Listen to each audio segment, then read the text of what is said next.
right now we're talking about like just because you went to U of A and then I went to Arizona State, so we kind of have like a similar kind of experience in that as far as going to. I feel like Tucson and Arizona are kind of similar demographics, I would say. Definitely a lot more white people than like we're used to. Yeah. That for me was definitely like a little bit of a culture shock, bro. Because like you don't realize like because you grow up in the Northeast, you go to Andrus, you don't realize like it's different because like that's all you're used to, you know. You're just used to growing up with like just obviously Hispanics, blacks. Obviously there's white people too, but not as many. And then you just go to Arizona and it's just like totally different, bro. Even just like the interactions you have and like you just kind of have to you definitely have to adjust in a way I would say. Would you agree? Yeah, I would. I mean, we went to the same high school, bro. So Yeah. it was mainly Hispanics and blacks. And that's kind of where I grew up. I mean, so when I got recruited and I went to U of A for football, I mean, I had guys coming in from all the West Coast. You had California, really, really big in California recruiting. So for my teammates, then you had like the South, like Louisiana. Yeah. You had guys from Alabama. And we weren't really, I mean, even I'm pretty sure the South had, had a lot of whites. But we come over here and we're sitting here like, oh, shoot, like, it was kind of a culture shock because Arizona U of A is big on bringing out of kids out of country too. Yeah. Oh, so sure. first day I'm there, I remember this girl, blue eyes, brunette, and she was like, "Oh, can you help me find a class?" But in some crazy accent, and I looked at her and I was just like, what the hell? I don't even know what you said, but going out there, bro, I absolutely fell in love with it. I mean, after the first year, I remember. Hope my girlfriend doesn't get mad, but I remember we were like, oh, we're not gonna date any white girls. We didn't really like white. We were all used to Mexicans and mixed black girls, like, and so. Man, all of us ended up dating white girls after our freshman year. The whole team was dating white girls, and I started laughing. I was like, but it wasn't just, they were pretty girls, but also the culture with them. I never really got to experience the culture on their side. Yeah. It's just a different vibe. Like, I don't know, at least from my experience, like just, it's not bad either. It's just different. Like just the interaction and just, you guys come from different backgrounds, and it's just like, it's totally different. Yeah. I found myself actually hanging out like a lot more with, really like the same thing, Hispanics and blacks. Like it was kind of weird, not weird because it's just I was so used to it, Obviously, like I had white friends, but I guess that was like my comfort zone, and like I just naturally just kind of like flocked in with those people. But I mean, yeah, it seemed when you were out there, bro, like you were really thriving out there. So that's good that you enjoyed it. But yeah, so I'm sitting down with Tristan Cooper. This is episode 59 of The Most Vulnerable Player. Sheesh. Yeah, man, me and Tristan's, we've known each other for a good minute. I mean, obviously we went to the same high school. Andrus, I think you went to Nolan, right, too? Yeah, I went to Nolan. Okay. Yeah, I did too. too. Because you're 2 years... 2 years younger. So I guess when you were in 8th grade, I was in 6th. And then, did you go... What elementary did you go to? Barone. Okay, I went to Nixon. Okay. I just remember you're tall as shit. Yeah. That's all I remember. Facts, yeah. But yeah, man, so we both grew up in the Northeast. Obviously, we have like a lot of the same friends, mutual friends. We know a lot of the same people. So yeah, man, what was like your childhood like? Obviously, you played sports. You grew up with siblings. So just kind of tell me about like your upbringing, like your relationship with your parents and stuff like that. That's an interesting. So growing up, my dad was more of a coach. I've always looked at him more as a coach. He was very, very hard, bro. Mm-hmm. I mean, I sit here now and I look at my little brother Elijah. I don't know if you've met him or. I haven't met Elijah yet. No discipline. No. He doesn't even. Oh my! He talks back. He does what he wants. He gets $200 presents. I'm sitting here like, oh, you would have never lasted. You would have never lasted. Like, so I mean, kind of growing up was a lot of hard work, a lot of structure, and a lot of discipline. Yeah, that's how my dad structured us all. For sure. So, and I remember, because I didn't play for him, but like for the All-Star game, I remember he coached us. So I remember like your dad just like it seemed like super serious dude, like didn't play about shit. So, yeah, man, did he like, because obviously he played football as well, right? Yeah, he played at North Texas. Oh, shit, okay. Did he go to Andrus as well? He went to Coronado. Oh, wow. And I think he ended up going to Andrus because he got kicked out for like fighting or something. Oh, shit, okay. And was football always like in your path? Like, is it something you wanted to, or like he just kind of he surrounded you with that and just kind of not that he made you, but did he push you in that direction, or you felt like you wanted to? I absolutely hated football. Really? I hated football. I remember the first day he took me out. I was like, shh. I mean, I played flag football, you know, when I was like 5 years old. Football started when I was like about 5 years old, every day working out on the weekends. We go to the park, drills. But I remember the first day he took me to full pads. And they put that helmet, those old ugly helmets we had back then. And I started crying. I said, Dad, this shit hurts. Like, my head hurts. Like, so but he was like, no, you're not quitting. Like, there's nothing you're going to tell me or say that's going to make me, make you quit. So damn, I got stuck with it. And did you kind of grow? So you play basketball as well, right? Yeah. Yeah. Would you say football was your favorite sport growing up, or did you enjoy basketball, or how was that for you?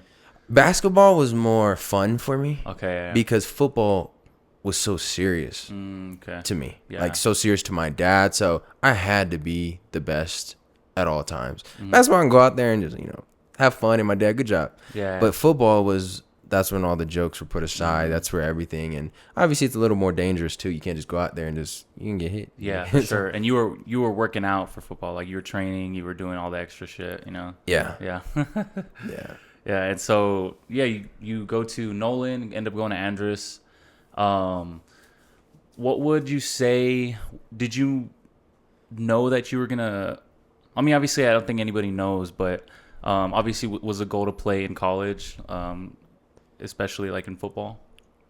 I remember growing up. I don't think I even thought that big until I got to high school, and it was just because there was nothing really.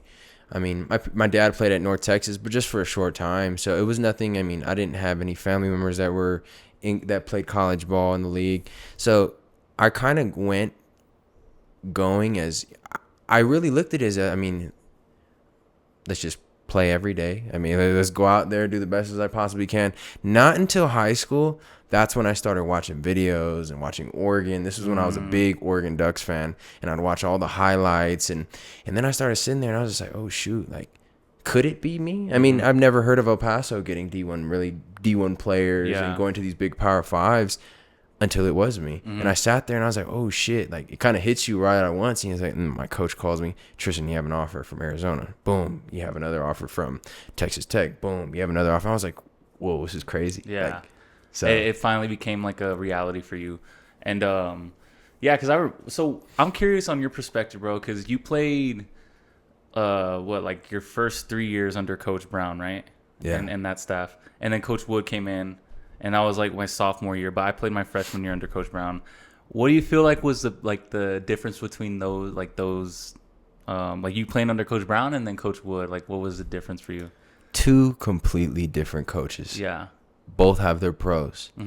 Coach Brown, and I tell Coach Brown, Coach Mack, Coach Macias, all of them, they instilled in me what my dad already, engraved in me since I was young. Yeah. Discipline, hard work, passion, everything for it.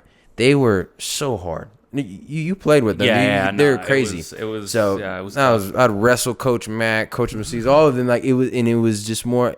I kind of looked at them more as father figures. So I was like, oh shoot, like this is like just amplified just what my dad has been always telling me. And then they ended up leaving my junior year. Yeah. How'd you feel about that? Were you kind of like upset, or? I was very, very confused. Yeah. I was so emotionally confused. I was hurt. I remember I cried. I remember I was mad. I remember I went into Coach Brown's office and just kind of vented to him and said how mad and disappointed I was in them, because how would you do this to me on my senior year when you knew I had to be one of the most invested players? Yeah, for sure. Had to be.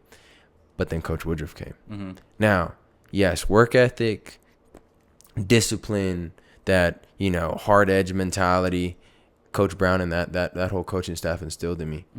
But Coach Woodruff brought something that I don't think any coach in El Paso has right now. And he knew how to run a college program in a high school. Yeah, exactly. All the workouts, the practices, the meals, even before the games, that's all you do in college. Yeah. So when I went to college, I was like, oh, okay, you guys have intervals of, okay, you go warm up with the DBs, you guys warm up as a team, you go into DB position, go into position drills. None of that was ran through, I don't even know. They probably do it now because they started picking it up. But back then it was, you just go out there, warm up, start practicing. I guess I don't even remember the practices.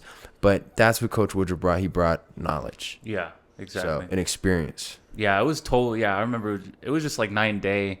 I feel like, from my perspective, I agree. Like, Coach Wood definitely brought a completely different dynamic, and you can definitely feel it was like, yeah, when he got there, it felt like it was a college program type. I mean, I never played in college, but like from what I've seen, what I've like, just the way he approached it was like, all right, this is like business, like. And so, yeah, it was just totally different, bro. I'm always curious though, like how different it would have been if like I was able to play, and even your last senior year, like if Coach Brown and them were still there, because I mean, it does definitely make an impact on like just a lot of things, chemistry, everything. Like you already know them, they know the players, so I feel like I'm curious to see if it would have been any different, I will say, I wouldn't change anything for sure, 100%, but I just know Woodruff had the connections that I'm pretty sure 100% of El Paso coaches don't have. Yeah. So that was the thing. He brought in probably 10 offers within 1 year for me. So did you have any your junior year? Going in, I don't even think I had an offer from UTEP. Damn. Like it was the love from UTEP was not there. So I don't understand. But I didn't even have, I may have had one offer that came in, like I think from like Illinois, like going into that transition period between Brown and Woodruff. But for the most part, it's just all about who you know. Exactly. Yeah.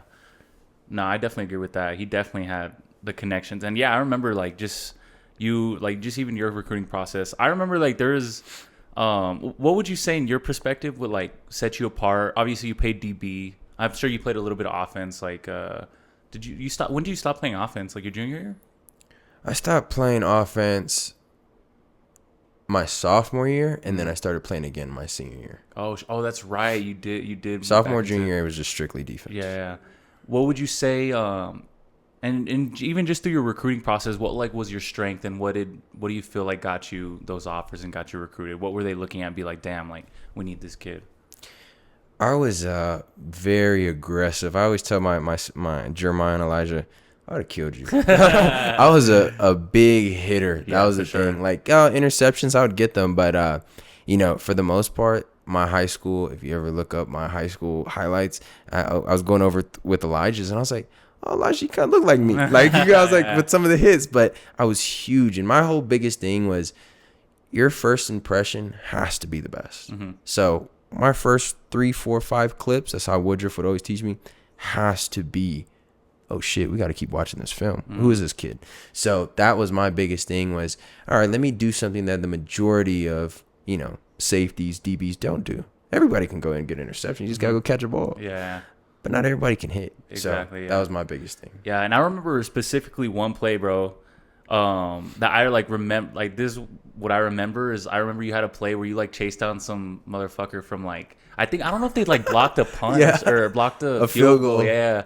And bro, you literally came from across the field and like just hawked him down. I was like, damn, like that play, I feel like just alone just shows like, damn, this motherfucker, like just like, yeah, your hustle on that play was, I feel like that play was insane, like I'm sure that even opened a lot of eyes. That was that gassed me for sure. But 100% was for the team. Yeah. Did I care about those 2 points? Hell no. But I knew it would have definitely.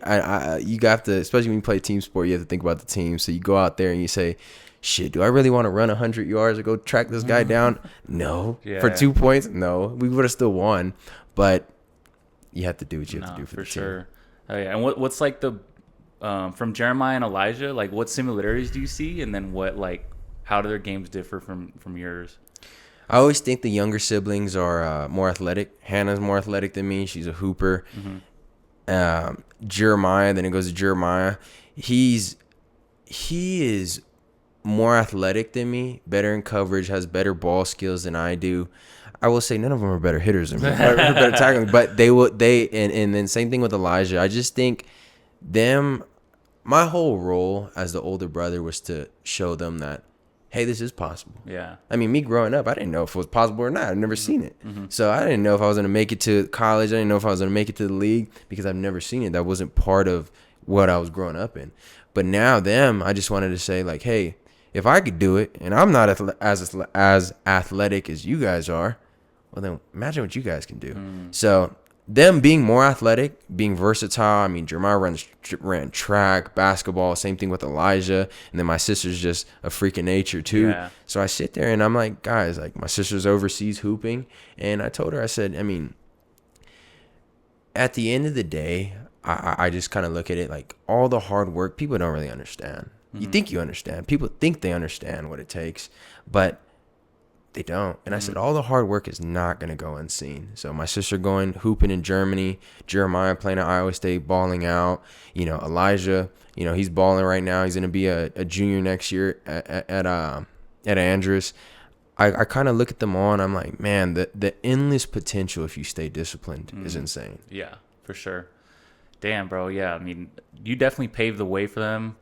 And even just like not even just your siblings, just so in Paso in general, even the Northeast. Like I feel like once like obviously it was multiple people that maybe had gotten offers, but even just you getting that U of A offer was big. I feel big for a lot of El Paso athletes, you know.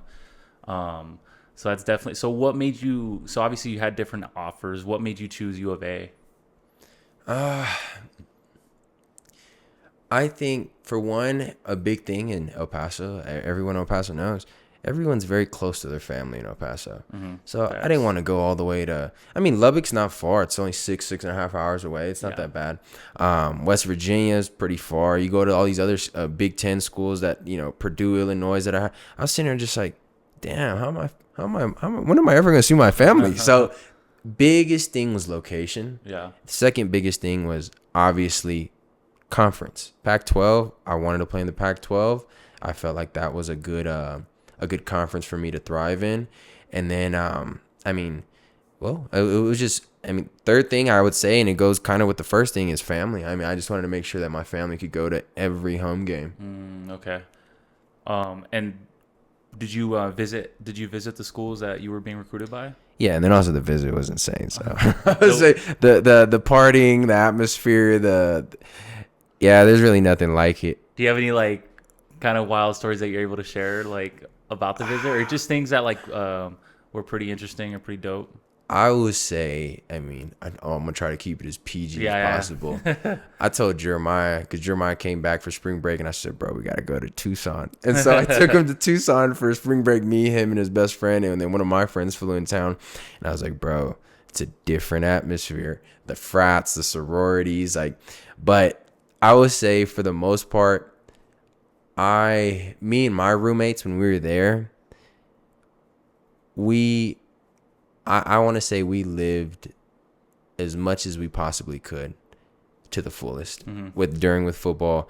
The parties, I mean, even the coaches. I'll tell you some of how crazy U of A was. You had the coaches. I hope this doesn't ever go like crazy viral, but you had the coaches that would party with us. Wow. You had the coaches messing with the same girls as us.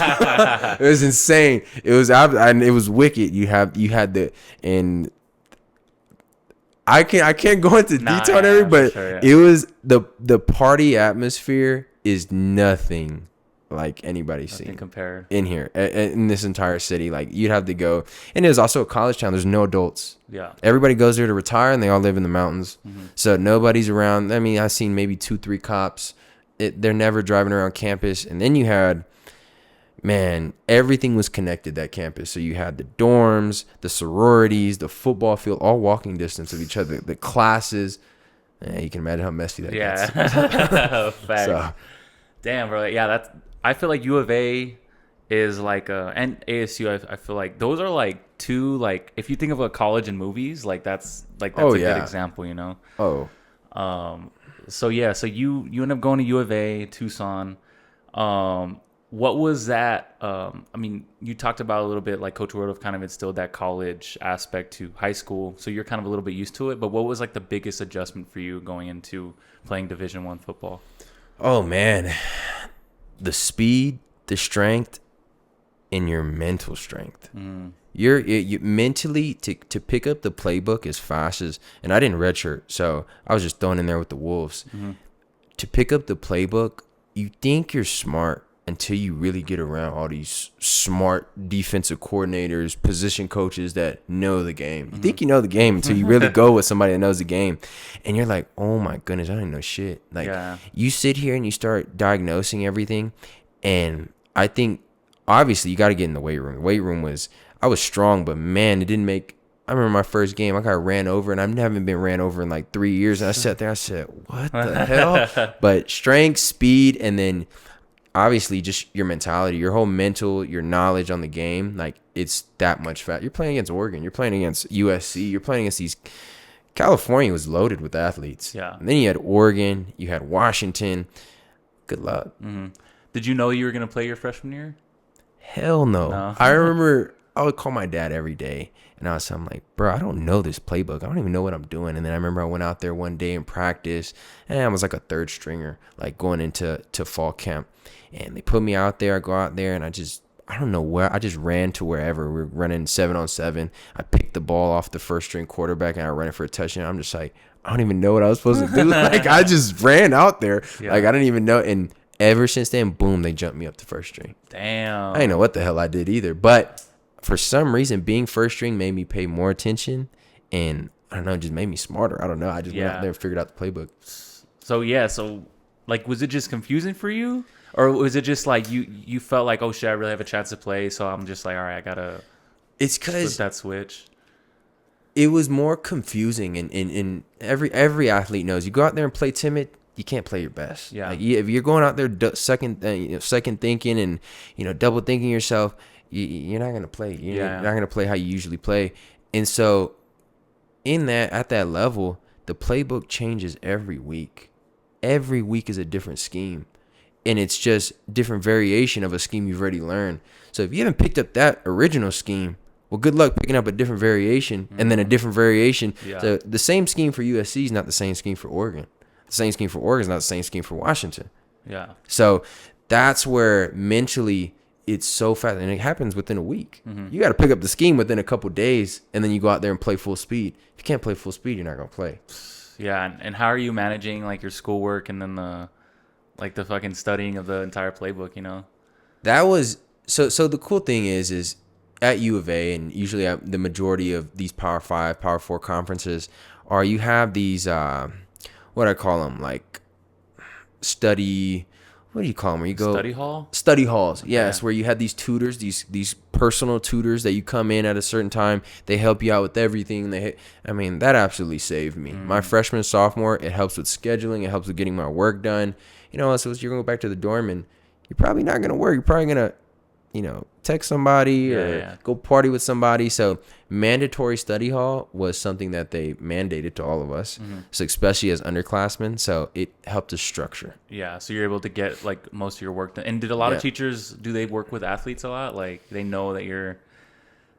Some were fans, but then the others that didn't care and didn't watch, play football or anything like that, well, good luck. They're just a regular student. So, but for the majority of teachers, like they knew, and they'd always say, "Oh, Tristan, like good game," so it was a really cool experience. But for the most part, it was gonna be your work. You better get all your work done in study hall, because that's where that's your designated hour to 2 hours of homework, and then everything else is football. Yeah, fuck, dude. Yeah, it's like a full-time. It's a full-time job for sure. 100%. Oh, 100%. Yeah, and what was your first game like? Who was it against, and how do you remember? Like, were you there from the first play, or you had gotten inserted in? Like, just give me your first game? No, I was absolutely subbed in. Okay. I was subbed in, because the person in front of me was making some errors, and he was a upperclassman, and it was either, goodness, to think back that far, it was either against Grambling State, which is a HBCU, and they're usually very athletic, and then or Hawaii. So it was one of those two. So it wasn't a crazy game, which was great to get my feet wet. Yeah. But I think the first game I started was against Washington when they were ranked. Oh shit. Those guys are so big and strong, all Samoans. But Damn. that was Was it in Washington? that one was at home. It was at home, and this is when I was on my high horse too, because I was balling out as a true freshman, and then they started me against Washington, and then I lose the game for them. What? For real? In overtime, I believe it was either overtime or fourth quarter. I lost it. It was a mental mistake. Yeah. And that was something my coach looked at me so disappointed. And I remember his face, and I sat there and I was just like, there's no excuses. Yeah, I'm a freshman, but at the end of the day, you go out there and you produce or you don't produce. Yeah. And you got people's jobs on the line, you have people's families, food's on the table. So I sat there and I was so disappointed in myself. I was so sad. I wanted to say any excuse possible to make it better, but I learned from that day on, excuses are just a reason on why you fail. There's nothing to benefit off saying an excuse. Nothing. You can tell yourself that, it's because but deep down inside it was your fault. Yeah. What was the play? Bro, it's because Washington, they shift in motion so much. And that's why I say it's schematically, different variations, you have to pick it up fast. Well, they motion. If you ever watch some of these teams play, they'll motion like 2-3 guys before the play even happens. And I guess my guy motioned out, and the safety's supposed to come drop down, and I'm supposed to go to the post. Why did I go to the post? so they scored a touchdown, and I was just sitting there like, damn, well, that sucks. Yeah. So damn, and as a true freshman experiencing that, especially one of your first games, how do you, like, obviously you're telling yourself there's no excuse, but what is your mindset after that? And how are you kind of like dealing with that? And are you like, were you just immediately, all right, let's go? Or was it like, did it kind of fuck with you for a little bit? It definitely messed with me, because I definitely lost my starting position after that game. Shit, but yeah. I mean, freshman year was like, it was, I had my highs, I had my lows, but I learned a lot. And with that, mentally, that's the thing. There is no time to have a pity party and pout, and it's just, all right, get ready for the next week. We got USC. So that's why I kind of sit here and mentally, I told myself after the game, I said, Tristan, for you to make a mental error is insane. Like, that is definitely not like you. Physical error, okay, that's different. You just get your ass ran over. Yeah. I mean, I'm only $170, $180. Like, it is what it is. But mentally, I was like, come on, man. Like, there's absolutely no way. You're so consistent with the mental game. It was, and I was very, I feel like I believe your hardest critic should be yourself. So all I did from there, for me to make mental errors was so rare, because I knew I wasn't the most athletic, but mentally I knew if I can grasp the game, I'd be able to play as if I'm as athletic as some of these guys. For sure.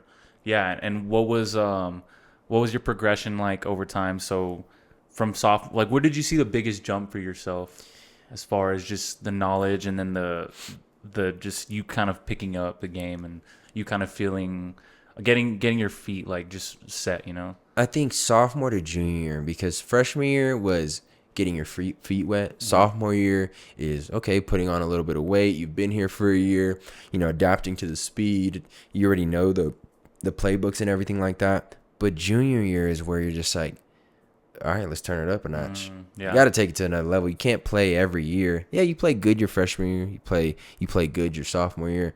That's not how it works. You got to turn it up a notch, or they're going to replace you either way. Damn. So you can play good. You can play good freshman, sophomore, junior year. You can play good senior year. They'll still replace you, because you have to bring something to the table that is better than last year. Yeah. You can't just stay stagnant. Oh, no. It doesn't matter. You go back in. If you're just making tackles or making pass deflections or making one interception, no, you got to turn it up a notch. Yeah. Damn, bro. And do you feel, is it a known pressure of, like, when you're playing that in D1, like, your job's on the line all the time. Like, anybody can kind of replace you, It's always next man up. Yes, I would definitely say that. And it is, if you think you're going to get content, wait till National Signing Day happens. You sit there and you're just like, who did they pick up? You have a 4 or 5-star recruit coming in that has fresh legs. Yeah. Man, even as an upperclassman, you're sitting there and you tell your coaches, like, I don't have the fresh legs as some of these freshmen have. And if we're going to try to compete, these freshmen may win because they got fresh legs. They're ready. They're 18, 19 years old compared to somebody that's been in the game for 3-4 years that's been just, oh, man, going through the whole freaking 4 years of just, we call it indentured servants. But, yeah, that whole process is rough. Yeah. So, and did you have anybody like bring you under their wing, maybe even like someone at your position or someone similar, or was it just like complete competition? I did, Yeah. and you eventually will. I brought people, even when I was an upperclassman, I'd bring the underclassmen under my wing too and teach them, because at the end of the day, you all need each other. Yeah. Whether or not, because I remember my upperclassman, when he was tired or when he would get hurt, I'd have to go in. Mm-hmm. If I wasn't prepared, he'd have to stay in. And Gotcha. that's the thing that sucks. Yeah. So same thing with me. I would tap my helmet too if I'm tired or gassed, because I'm not trying to be on the big screen getting scored on. So that was my whole thing is, yeah, you got to coach them up. You got to teach them, because you do know, eventually when your time's done, they have to they would definitely take your spot. For sure. But yeah, that was interesting. Yeah. And as far as like the outside of football goes, like just with the social life and everything, like what is it like being a D1 athlete like on campus, bro? Especially the football team. Like, I mean, you guys are them, on the campus. I would say, bro, and I say this, like, and I hope I would love for a lot of like high school students to watch, or high school athletes to watch, just because it is such an experience. But it was more so after the game, you go check your phone, you go and look at notifications. Everybody I'm talking hitting you about up, you're gonna see just, and this is when social media wasn't as big. Yeah. I can imagine now, but you'll see probably about 50 notifications of family members, friends, people from your locals, just text you, oh, great game. Then you go to Instagram. You go to Instagram and it's a whole different world. You got people sending, you got probably a list full of girls that either requested just to follow you, followed you, messaged you, sent you videos of you on the game, like, and it was endless. Yeah. So then you're walking campus and it's pretty cool if you're that guy. Like, in there was a couple of those guys on our campus. I mean, everybody knows you. Mm-hmm. So they're gonna watch every single move you make. And it's way different. You're not walking around like you're nobody. You have to. You're walking around as somebody. So it's a little different. You have to move different. You have to talk different. You have to. They're just gonna see everything you do, good and bad.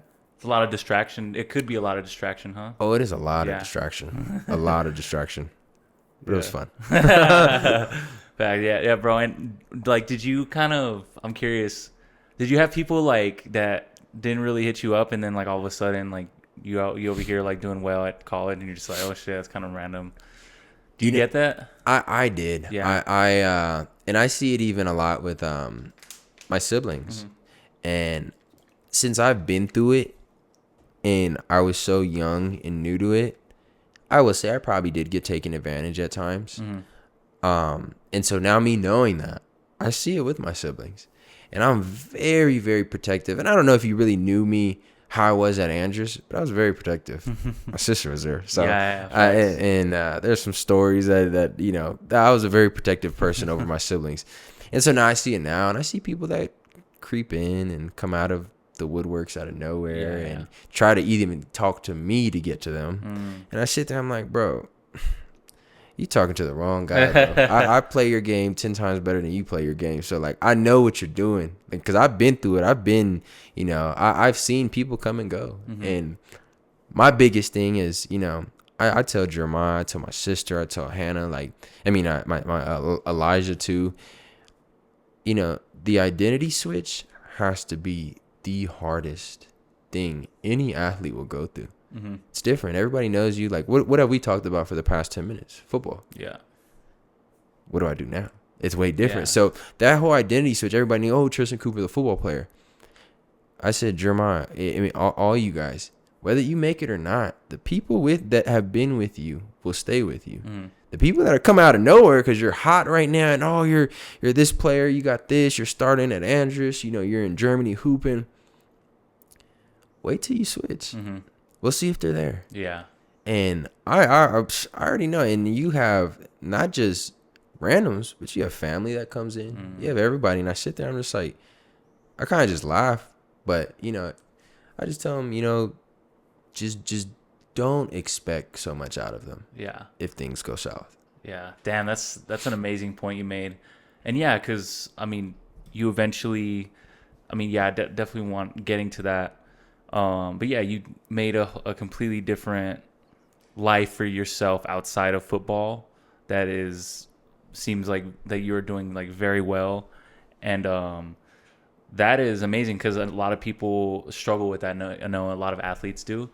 And, yeah, so getting into that just before, like, did you have aspirations to play pro, or what was that like? What was your mentality like? So that is something I have barely voiced to probably my sister. Mm-hmm. And I voiced it to her because she was going to Germany and she was going out of the country and she didn't know if she was ready. And I said, Hannah, you have to look at it as best case scenario and worst case scenario.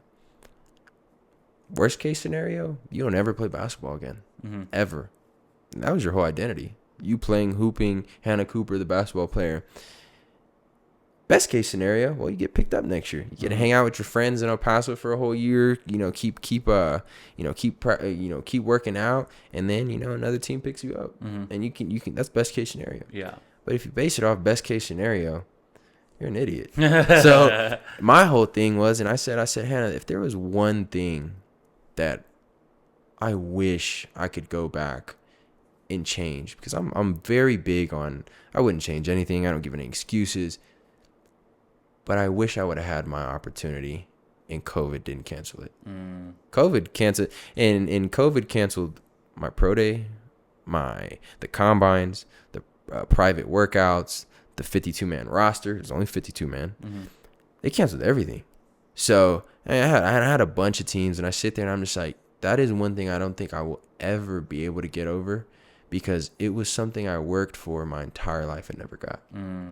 And that sucks. There's people out there like that. So that was my dreams and aspirations were 100% to go to the league. Mm-hmm. Did they happen? No, it was the Lord's will. I'm pretty sure he doesn't make any mistakes. Yeah. So I will say, I've moved on, but I don't think I'll ever forget. Mm-hmm. I don't think anybody will ever forget. For sure. So yeah, because I was asking Rob, I was like, bro, I mean, I didn't know exactly what the story was, but I know you had all the talent, all the skill and knowledge to be able to play at the next level. And he was saying, yeah, I mean, COVID is literally like your pro day. And so obviously there's a huge pandemic, but like there was a pro day supposed to happen and they just canceled it because of COVID. It was like during the hot season of COVID, or how did that play out? I was training with Rob and Joseph, both of them crazy guys. I was training with them for like 3 years. Yeah, Rob said he was gonna call in and ask you some questions right now. Nah, hell no. But I was training with them for three years, and I remember, I think it was the last week before we were supposed to go up for Arizona Pro Day. Mm-hmm. So you were back in El Paso for a little bit. Yeah, because I was doing my training over here with Rob, and we were running, 40s, everything like that. And, our last workout we ever did, I remember Rob clocked me. It was fast to me, but it was like at a 5.5, like a 5.56 or something like that. I mean, a 4.56. Yeah, 4.56, a 4.56 like that. And I was like, oh my goodness, that's a phenomenal time. I was so excited. Like, and I was like, I just gave Rob a big hug. I said, oh yeah, bro, it's a wrap. If I run this, like, it's a wrap. Yeah. 2 days before I was going to arrive. And this was 2020? Yeah. Yeah. They called me. They say, Tristan, what? Like, Arizona calls and said, there's no more pro day. And I said, okay, well, when you guys are going to reschedule it? There is no reschedule. What the fuck? Oh my goodness. My heart just dropped, and I sat there, and I remember I went back to my house, and I just laid there. I was so depressed for like I don't even know how long. And then draft day comes, and I remember, oh my goodness, this is the worst feeling I've ever had. But draft day comes, and my agent, I had Dallas. I was talking to Dallas, Detroit, the Rams, the Chargers. I remember Dallas called me. I hate Dallas too, but I was like, I'll go play for Dallas. They called me like, yeah, oh, we love you. Can't wait to get you down. Like, yada, yada, yada. And I remember, boom, like my agent came down. No pro day, no in-person workout. So all of those texts slowly went away. Yeah, and there was no alternative at all. Like they didn't offer like, yo, all right, at some point we're gonna be able to, or you just have to wait a while for that to happen. So this is where I'm gonna say excuses. Okay. So and this is where I say, no, Tristan, maybe you just didn't want it enough. Mm-hmm. But going into that, I remember the draft day came up, mm-hmm. and the last team that was talking to my agent saying, we're going to take him as an undrafted free agent, but we're going to take him was it either, who was it? Was it Detroit or was it the Seahawks? It was one of the teams, I forgot. And he calls my agent and he was like, hey, my agent was so excited. We're going to take the safety from Cal instead. And I sat there and I was just like, this guy sucks. What the heck? I was like, what the heck? I was so hurt hearing that though. And I was just like, what? Yeah. I didn't even know what to say. Like, what could you say? And I just asked him, and I'd follow up my agent, like anybody, nothing. But later, I mean, a whole year later, they're like, oh, the seniors that were the COVID seniors can come participate at the pro day there, at Arizona. And I sat there and I was just like, okay, well, I'll train and I'll go to that one. But this is where I say, Tristan, like, if you really wanted to go to the NFL, maybe you could have. I remember UTEP had their pro day a week before mine at Arizona. And they asked, do you want to participate? I said no. And I was like, okay, well, there's my opportunity right there, Tristan. What was something that you could have done better to maybe have got yourself to the league? Because I can say, oh, COVID this, COVID that. Well, then it all comes down to me, though. Yeah. I had my opportunity. I could have went to UTEP's pro day. Because you can go do that. Go to other people's pro day. Gotcha. And participate. And then I went, to the year later. But even with that, I mean, you could even ask Rob. I was kind of just bullshitting those workouts. I went out there, did whatever. And, I mean, I kind of already knew it was over. You had to compete with everybody else in that class as well. You fresh out of a season. I really just had very little hopes for that one. But, those two opportunities were my key opportunities. Yeah. And what was that like just kind of for you mentally, bro? Like, I'm sure it was pretty tough on you, like just playing football your entire life. And then, just all the bullshit that comes with like you not being able to participate in that pro day. And then you kind of that doubt seeping in of like, oh, damn, like I might not be able to, make that a reality, So how did that affect you? I would say, and I tell people all the time, football had to be the hardest thing I've ever been through. Real estate, I see a lot of people struggling with real estate and complaining about real estate. This shit's easy. And it's going to ruffle some feathers, but this shit, you dictate how much you make. Like, you don't have anybody pulling your strings like a puppet. Yeah. You have politics you're dealing with in college. You have strict schedules. It's literally a job. And the thing is like the mental and physical demand and emotional demand in it too, way harder than the job I'm doing right now. And the failure rate in real estate is like 80% or something like that. Damn. So I sit there and I'm just like, mentally, emotionally, physically, it was probably the hardest 4 years of my life, but the most exciting. And I learned the most about myself. Yeah. So adversity, everybody says, oh, we got to go through adversity. People don't really talk about resiliency, though. Like, they said, oh, adversity hits. Like, yeah, but how you respond, everybody says how you respond. That is the thing. How you respond. I was so depressed for probably about 2 weeks, but then I said, well, Tristan, you got to move on. You got to figure it out now. Like, you're a big boy. Like, you graduated. What are we going to do now? And I already kind of knew I wanted to do real estate. But I would say football prepared me mentally, physically, emotionally for the real world. I mean, absolutely. If I were to go through everything, all the bullshit I went through, politics is the biggest thing. You have to Oh my goodness! When you And- talk politics, like what do you give me an Oh, example? you have boosters involved that pay, that want to see kids on the field. You have head coaches involved. You have position coaches involved. You have fans involved. You have media involved. Those people that broadcast, if they don't know anything about you, there's a reason for that. Yeah. I mean, they're only going to talk and hype up some of the players that they want to see go to the next. So it's very interesting. I find it to be a very, very crooked business. That's why I'm glad they're paying the athletes now, because to go through all that shit, you got to get paid. Yeah. Like you're getting your scholarships, but the thing is, football funds for the majority, the Power Fours, football funds the school. Yeah. For sure. But there's a lot of bullshit. That's why I say you're really not in control. You just better make sure that the guy that is in control likes you. So that's all I'm gonna say. Yeah. And so you ended up graduating with psychology, right? Yeah. Yeah. Same. It was a little bit like that one for me, bro. I just kind of wanted to get my degree, honestly. So I was just ready.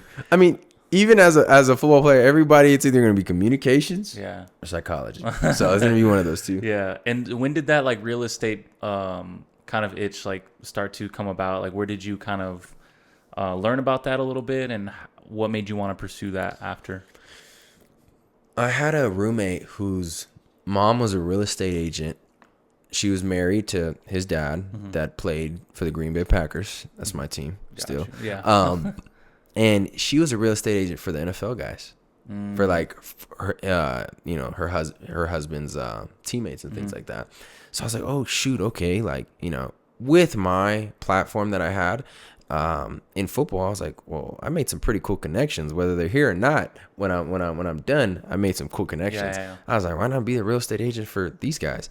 And then also progressing, I said, well, if my siblings make it, I want to be able to make sure, like I get all these people that come in, oh, I want to, do a business planning for your brother. And I said, all right, that's cool, bro. Well, we're going to throw it in real estate. So I just want to let you know. But, for the most part, a lot of my connections, even some of the guys I talk to now in Arizona, some are in the league, some are, they'll ask me, how are you buying these houses? Like, and then I tell them, and I'm just like, if you're ever in Texas, bro, I can make a flight to Dallas. I can make a flight to Houston, but it's just the connections. Yeah. And I said, real estate ain't going nowhere. So that was my biggest thing. And then also dictating how much money you want to make. That was my biggest thing. I still, to this day, I improve on myself. So it's very hard. I criticize myself a lot. And so I think, just laying the foundation, I gave my siblings hope to take it to the next level, but now laying the foundation on, okay, well, when you guys do get the money, now here's plan B, or here's step 2. So got you. Damn. Yeah. You're putting them on game, bro. I mean, that's kind of like the beauty of also, I mean, your path too, bro. I mean, the fact that you are able to set up like your siblings for as much success, or even maybe more success for you down the road. I mean, that's I feel like is super fulfilling, I would say, or it seems like it would be, It is, and it's just because I wish I had somebody to hold my hand. Yeah. When I was going through all of this, but since you're the first one doing it, you're not gonna have it. So now seeing them and seeing how the world works a little bit when you're up and when you're down, I think the biggest thing for them is I just want to make sure, like I said, if and when the identity switch happens, and it doesn't even have to happen, but that I have something set for you. So don't think that it's all or nothing. Just know that you are more than an athlete, a football player. Yeah, you may not get the publicity and the praise as you once did, but there is something else that you can do out there, and you can flourish in. Yeah. And so when you kind of go to that point where you're just like, you know what, I'm not really taking it as serious anymore, I'm gonna make that transition to real estate, something I've been wanting to do. What's your first move in just really going into it, trying to have success in real estate? What's the first thing you did? First thing I did, and anybody, first that joins it, you have to join a group. Now, this is where I'm not going to say much and get into detail, but the group I joined they're 2 dudes, and they're phenomenal phenomenal mentors. Mm-hmm. These guys were so far ahead on some of these realtors that I see now, and I'm like, damn, like these guys were saying stuff when I first joined about 4 years ago. Phenomenal. I mean, they've taught me so much, but they were terrible people. I'll say that. I'll say so. That's the only thing. Phenomenal. I give them their praise. Oh, they were phenomenal mentors. They were the ones who created everything on how I do everything in real estate. Mm-hmm. So great mentors. But how'd you come across them? How'd you meet them? A guy named Rob. Oh shit! Okay. So Rob comes. So yeah, it was a guy named Rob. But that's fire. Yeah, for the most part, bro. Fucking Rob, bro. He's like the connections he makes. I don't know. Rob's a real one, bro. Like he really.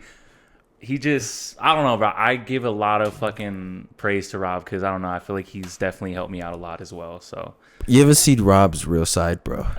Bro, when I was in college, that was Rob's real side. I know. I'm jealous, bro. I never got to see like the Rob everybody talks about. You know, like Joseph was crazy too. Yeah. That was the crazy. Him and they mellowed out in much of as I've mellowed out too. But yeah, they he told me you guys have some fucking stories, man. Like, oh yeah, we have some stories that would take to the grave. Yeah, I was like, I don't think Tristan would want you to call in, bro. Yeah, no, there's no point in that. But like I said, yeah, I had great mentors, and that was the biggest thing. Joining a group, figuring it all out. Same thing. They're like coaches. Mm-hmm. I mean, it was very easy. I was just being a student again. I was like, okay, well, I've done this, and if I'm my own boss, this is the easiest thing I've ever done. Got you. And did you have money going into it? Like any sort of? I saved a lot from college. I saved a lot, and that's something I'm very good with. Were you playing? Were you making NIL money at that point? No, we didn't. Okay. It was just scholarship money. Gotcha. So we get paid every month, and we just save a little bit of it. Mm-hmm. So that money eventually ended up flying fast. But I would say for sure for real estate, you at least need 6 months of inventory of you making $0. That's what you need to save up for. Got you. Just expect you making $0 for the next 6 months. Are you ready? Mm-hmm. And if you can do that, then get into it. Got you. Damn, bro. And so you have like a little bit of money, and you. So real estate, obviously, I mean, you're definitely selling houses, but how does go to the basics? Like, how does a real estate agent get paid? You get paid off a commission for the houses you sell. Yeah. So I do. The basics is helping a seller sell their house and helping a buyer find their house. Gotcha. That's the basics. I mean, doing all of that and how you get paid off of it. Percentages vary, but it's usually anywhere from 2% to 3% of the sales price you'll get paid. So if you sell, let's say, $100,000 house, just to make it easy, well, it's 2% of 100,000. Well, that's 2,000. I hope that is. But yeah, and then same thing, 3%, 3,000. Now, if you sell $1 million home, well, what's 3% of that? Yeah, that's exactly. About 30,000. Mm-hmm. So like it goes up. It's just off of percentages, but yeah. And so what's normally, is there an easier route, like you helping find a house for you helping a buyer buy a house, or are you having a seller house? Is there like an easier one, or is it they're both like kind of like the same in your eyes? I think it depends on the market. Yeah. If the market's slow, well, obviously the buyers. I do a lot of buyers. Mm-hmm. That's what I do. So buyers are kind of the easiest ones because this market hasn't been the best market since I've been in real estate. Yeah. So finding buyers a house, it's a lot easier because sellers they're not getting many offers. So if I place an offer, I may get it just off the first offer. No counter, no nothing like that. Now, having sellers, it's a little bit more work right now. And it's just, you list a house up there, it may sit for 30, 60, 90 days, no offer, just because interest rates suck.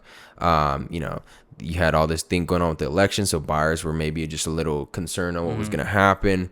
But then also closing costs as well. Prices have went up. So, how's someone going to pay, $3,000 for a monthly mortgage, but then also have to put down $10,000 for closing costs? It's all a numbers game. Yeah. But I will say that. Were you good at were you good at math growing up? Hell no, I sucked at math. I don't do no algebra. I don't do any of that shit. I do regular times tables. I was great at times tables. You do the 5 times 5. Yeah, I can do all that. But that's really all you need. I mean, just knowing your addition, subtraction, multiplication, and that's it. Yeah, exactly. So. And so do you remember like your first like house you sold? It's crazy. One of the first houses I sold, and if it wasn't the first house, was Dickie. Really? Yeah, it was a house to Dickie and Anthony, and that was funny. I was terrible back You help then. them sell it, or you help them buy No, it? I helped them buy it, and I was terrible. So I don't even know how, like, why they even used me. But that was cool. I was really, I was, I actually really appreciated that because I was very new, and they still used me. So that was a really cool thing. But I would say, yeah, it sucked. And are you like independent now? Are you like on your own? Yeah, I'm 100% by myself. I don't think I'll ever join a group, but then again, I won't ever cross that out because if the opportunity does come and present itself and it looks great, then yeah, I will join a group again. But for the most part, I like doing my own thing. I have my own goals. I have my own ambitions. And then, I mean, just getting into the flipping game as well that's also just something I do by myself, and I want to bring in my siblings, my family into it. You know, Jeremiah is an investor, especially when he starts making the big money. They get paid pretty good. So I say, hey, bro. I was gonna say, he's making some like just college athletes now in general. They're making some serious bread now. Yeah, he makes some good bread. So that's why I told him. I said, hey, bro, we're gonna have a sit down. You know, after this year, and talk about really investing and getting into maybe grabbing a property or two and partnering up. Yeah. Or maybe even holding it. So. But yeah, now I got into more complex real estate, you know, not just the buying and selling. I like it, but I think my true passion is me actually buying the houses. Yeah. So damn. So buying them. So when did you buy your first place? It was like this past year, no? The first one I bought was last year, but it was more of a 50-50 partnership. The one I bought by myself was that the hacienda, big old narco home. that one was cool, but that one was a very, very uncomfortable. But I'm very, and I tell this to my girlfriend, my siblings. You have to get comfortable with being uncomfortable. Well, you're never gonna progress. I don't care how smart people say I don't have to be. You have to be uncomfortable, bro, because that's what motivates you. And oh shoot, I gotta get up. I gotta do this. I gotta do. If you're comfortable, you're just gonna lay in bed, watch Netflix. Like, so that is my whole thing is with that big house. I was like, man, Tristan, it's either you go big or you go home. Like, this is gonna change everything. And it changed a lot. I mean, me flipping that house, I had no partners at all. I made the entire spread. That one was a really big, and I sold it in one day over asking. Yeah, it was a crazy awakening. I don't want to say a rude awakening because I knew I had it in me, but I didn't know it was gonna go. I mean, I was losing hair, I felt. But bro, yeah, I would say for the flipping and getting into that. What's the stressful part for you about it? Like, what was the most stressful part? The money. Yeah. that is, I mean, you're paying. I was living at Montecillo, and that shit's not cheap. Yeah. So that was digging in my pocket. Then I had my cars that I was renting out too, but I stopped renting them out for a bit because I was just overwhelmed with my flips. I was paying all 3 of those cars, and then I had that big old house over there I was paying on. So the first of the month, don't even talk to me. I was so damn mad. I was just like, don't even bother texting me with bad news. If you have bad news, save it for next week. And it was just all the renovations as well, right? Yeah, it just took time. I mean, that house took 7 months to renovate. So yeah, throwing in the money and then also paying the loan on it, and then everything else, your whole life that you got to pay for, it was stacking up, and I was just like, oh my gosh, Tristan, if I don't come up on this, I'm gonna be down forever. So yeah, and it was a nice little come up though. Yeah, that one was definitely the step I needed to take it to the next level. So that one was and I had a lot of people in my ears saying, don't do it. It's a bad investment. It's this and that. But I truly think, I mean, if you haven't done it or you've done it and failed, your opinion to me, I'm really not going to take it. That's just and it may come off as arrogant but I just feel like, well, if you haven't done what I've done, or if you've tried it and you failed, of course you're going to have a very pessimistic opinion to it.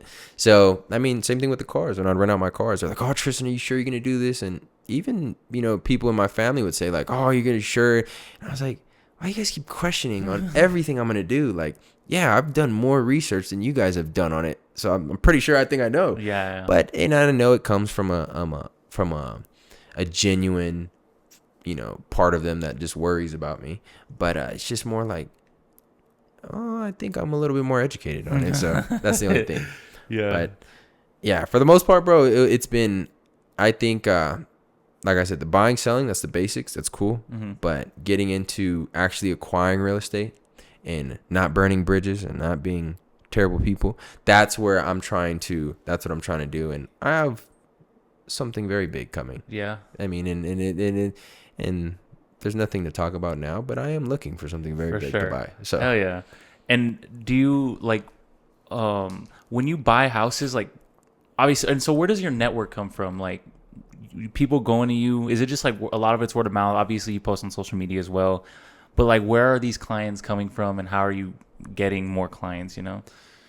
Yeesh. So I can't spill all the tea on how I get my clients, but I will say this: the majority of my traditional clients are from referrals. So my friends, family members, and then social media. I used to prospect a lot, called, hit the phone, every that. I probably haven't hit the phone in like a year. Like I haven't even prospected. Everything I do is social media and then referrals. Wow. Okay. Because if I'm hitting the phone, it's to buy my houses. Like those are the only ones I'm prospecting for. So. And how are you finding like houses to sell to these buyers? Like, are you working with it's like a brokerage, right? Or how does it work? Okay. So you have a whole database full of all these houses. And I mean, let's say Diego's looking for, I want a 3-bedroom, 2-bath on the Northeast. I just filter it, 3-bed, 2-bath. I email it to you. I mean, that's how you'll see every Northeast house that's a 3-bed, 2-bath over there. Okay. Yeah. And once you become like an official real estate agent, you have access to this. Like not everybody has access to this. Yeah. Oh, commercial real estate. Have you looked into that, or is that a completely different ballgame? That is a completely different ballgame, but that is something that has intrigued me so much. Yeah. And I know those commercial real estate agents are sharks. You probably call it oh my goodness, if you call their number and just ask a dumb question, they're gonna hang up on you. That's how bougie and high end they are. Like, so that's why I don't even call them, because I think I know a lot until you really talk to someone that knows a lot. Yeah. So that's why with them, I just try to pick everyone's mind, everyone, OG, everything. And, whether they sell or not, they have experience. So that is my biggest thing with some of these commercial agents, with some of these big time residential agents, with even just regular, residential agents. I pick, and I'm just saying, you'll learn something from everyone. Even if you outperform them in everything, there is still something to learn from them, for sure. So that is the whole thing with them. Is I will say I am coming to commercial very soon, though. Yeah. So that's next up on your list. What else is like down the pipeline for you, would you say? Like, what are you looking forward to? Obviously you're looking more into the flipping aspect of the business. What are some other things like maybe you're excited for coming up? I am very interested in the beauty industry, bro. I kind of get mad at spending $40 for a haircut, and I get my haircut every 3-4 weeks. These girls are coming in and spending $100-$150 every week, and I'm just like, what the fuck? Yeah. Who's funding them? Yeah. So that is something I am eyeing, which is why I said commercial. I'm not looking for something to be a commercial agent. I'm looking for something to buy commercial. And that is my biggest, my inner circle knows. But for I would say, I do want to bring something. I do want to be the owner of the building. I don't want to do these leases, and nothing wrong with the leases, but if you dictate rents, it's a little better. For sure. Yeah. How'd you and Kimmy meet? Through social media. Yeah. Yeah. She actually shot her shot first at me. Oh, wow. Okay. That's fire. Yeah, she slid in my DM. It's good being on the other side, Yeah. That was a very rare instance that ever happened. Usually guys shoot their shots. But yeah. How long have y'all been together? We've been together. We're about to hit 3 years in April. Damn, 3 years. Yeah. We talked for about 9-10 months just because, I didn't know if I want a relationship. Yeah, we're about to hit 3 years officially in April. So it's been we've had our ups and downs, and we've grown together, and we've learned so much about each other. And I've seen her grow, her and her business, and her as a person. And it's been she has some very big things coming too. And I think what does she do? she's an esthetician, so Gotcha. she has her own business. She does facials, lashes, and she has her suite. She's about to upgrade to a bigger suite to get some girls in there. So some training, just gotta figure out who else we're gonna bring in. She has someone in there as well already, but yeah. So it's been really cool learning about this. Yeah, that's badass, bro. And you guys, I mean, I'm sure you guys have aspirations of doing business. I mean, if you're not already doing business with each other, no. Yeah, and my whole goal is Kim has so much potential. I look at her and I'm just like, man, like, and it's just more. I think we're complete polar opposites. That's why we were very, very. I mean, we mesh so well together. I'm very structured and very calculated, and she just has some brilliant ideas that just throw me off, but they work so well. She stages my houses that I flip. Okay. And that I feel is a game changer, because I would have never staged them shits like how she did. Staging meaning like you're setting like up the plants furniture, and everything. Yeah, okay. She does all that. It does run a little bit more money, Yeah. but I do make more on the end, For sure. on the back end. So she just brings some very interesting perspectives and ideas, and is a very genuine person. And I'm very blunt. I really don't care. So like if I hurt your feelings, I hurt your feelings. But she's very no, Tristan, you got to think about this. And I'm like, what? But it works. Yeah. So let me ask you this: like you said, like you guys were talking for a little bit because like you weren't sure if you were like kind of ready. What do you think was like it for you when it was like, no, like this is the person I do want to like build something with, Because I'm curious for that as well. So I talked to her for about 9 months. Her family is full of women, and I was hit with the ultimatum. Nothing, no love story, no Cinderella story. It was just hit with, hey, we're either gonna go out or we're gonna be boyfriend and girlfriend, or this is a no go. Yeah. So I'm pretty sure the women were in her head. That's why I just like, oh shit, okay. Fuck it. But that was ultimatum. Got you. Hell yeah. But just like kind of wrapping things up, what do you feel like? When you think about like, do you think about legacy at all? Like, is it something you think about? Legacy. Yeah. I'm not gonna say no crazy thing like Mike Tyson said. Yeah, for sure. But I would say like legacy. I haven't really thought much about it. Mm-hmm. I think I've just thought of like, and I think if everybody thinks of how many people you have touched while you were here. Mm-hmm. Me personally, and I hope it doesn't come off wrong, I genuinely am only worried about my circle, my family. And I tell people all the time, shit hits the fan, who you calling? And when the election was going on, I said, shit hits the fan, you're not going to call your friend and check up. You're going to call your mom, your dad, your brother, your sister. Those are the people that I sit there and then maybe your closest friends. But my biggest thing is I sit there and I say, if I can make sure that my siblings and my parents get a better life before, after, before, how would I word it? If I can make sure that my siblings and my parents' lives are better while I'm here, that I'm actually doing something. Not just because I'm making them smile, but financially, emotionally, physically, logically, mentally, everything like that. If I can make sure and I can upgrade them and they can upgrade me and they can teach me teach me how to be genuine, how to just think in all different type of aspects. I feel like my job is done. If I can see Jeremiah go to the league, cash out, and play his couple years there, own some real estate, and I can see my sister come, start her business, maybe, work with Kim or work with Jeremiah, and then Elijah go to do the same thing. And I know I helped out with that foundation, and then, get my dad a nice house, get it all paid off, my mom.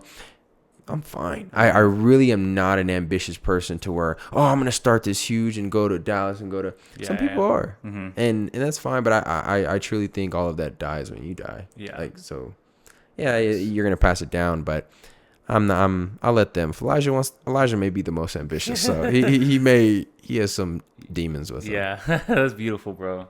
That's amazing. And, so just leaving off, if there's advice you would give to someone who's kind of like, let's just say they're in your position where maybe you're kind of struggling of kind of in terms like, oh snap, like maybe the league is not the path I'm going down. I kind of have to find something different. But you're kind of in a dark place for a little bit. And then there's also other people that kind of like going through similar things, or maybe they just are just struggling with whatever it is right now. Like, what's advice you'd give to them right now, you know? When I was struggling oh man, it was such a dark time my freshman year in college. I mean, grade ups, grade downs. But I remember I posted something that still stuck with me. Since I don't even know how I found that quote. But it said, doubt kills more dreams than failure ever will. And you sit there and you're just like, okay, well, you know, what is it that's keeping you from taking the next step, or from adjusting or adapting or getting yourself out of that, you know, whatever it is, that negative environment, maybe people that you're around. You don't know what it is, but I've always said that. And I said, man, like, there's so many people doubting every move I would make with football, and also, you know, in real estate, in anything in the business. And I sat there, I was just like, Tristan, what do you have to lose? You're 20. I'm 27 right now. I sit there, I'm just like, I'm pretty sure if I fail and I bounce back at 29, everyone will forget. Now, if I'm like 60, well, but I don't know. But I would say that is probably one of the biggest things. I think a lot of people get worked up. And, you know, I don't know if you've ever read Rich Dad, Poor Dad, but he says, you know, the making a quick decision is a skill. Knowing when to seize that opportunity, it comes and goes. That opportunity is there for maybe a day, a couple hours, couple minutes. And if you don't take it, you're never going to see it again. And that has been something with me in life that I've done. I've done it now. I'm very, very, you know, if I make a decision, I've done all my research thoroughly, and I know. I'm not going to make a decision and not know anything about it. So, yeah, I just want to say, you know, for people that may be going through some things, maybe things didn't play out the way you want, you know, no more excuses.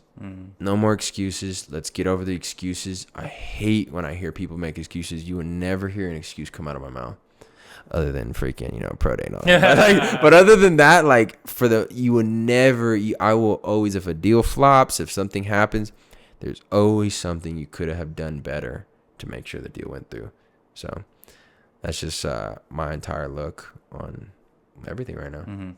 Hell yeah. Well, that is episode number 59 with Tristan Cooper. Really appreciate you making the time, man. Super great combo, bro. Got a lot of fucking jams, bro. You have a very dope perspective, and love to see what you're doing, bro. It's amazing, and I wish you all nothing but success, your family, everything, bro. So it was a pleasure, bro. Appreciate you. I appreciate it, bro. If you guys ever want to hop into the off markets, feel free. I know maybe you and Curry may be a little interested in for sure, how these go. No, for sure. We're going to have to sit down. We're going to have to sit down one of these days. That's going to be dope, bro. Yes, sir. Hell yeah. Well, we'll see y'all next time. Peace.